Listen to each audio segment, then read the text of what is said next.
আসসালামু আলাইকুম বন্ধুগণ, কেমন আছো তোমরা? আশা করছি ভালো আছো। আমি খুলে আছি। তো আজকে হচ্ছে আমি একটা ছাদে কেন এসেছি? এই ছাদে আমাদের এখানে ধান মেলে দেওয়া হয়েছে, দারুণ সুন্দর ভিউজ। তো আমি একটু ধানটা দেখাই। এই যে হচ্ছে আমাদের ধান, এই যে ধান দেখেন, এটা কিন্তু আমাদের নিজেদের ধান, কারোর ধান না কিন্তু। তো এখানে নিয়ে আমি ছাদটা একটু দেখিয়ে দিই। তো সবার প্রথমে আমি দেখে এলাম এখানে বাথরুম হচ্ছে, মানে টয়লেট হচ্ছে। আর এখানে হচ্ছে একটা টিন লাগানোর কাজ হচ্ছে, মানে এইটাই শুধু ছাদ হয়েছে।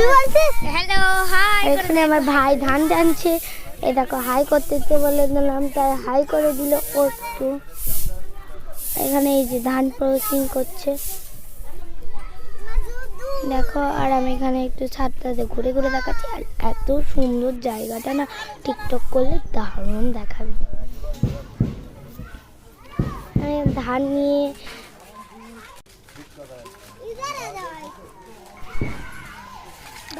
গেলাম, তো এখানে আর একবার দেখিয়ে দিলাম টয়লেটের কাজটা। তারপরে আমার ভাই আমাকে চাপটি মেরে পালিয়ে গেল একটু আগে। এই দেখো চাপটি মেরে আর পালিয়ে গেল। আর তারপর আমি ওকে একটু ভয় দেখাচ্ছিলাম, দাঁড়া মারবো। আর আমার ভাই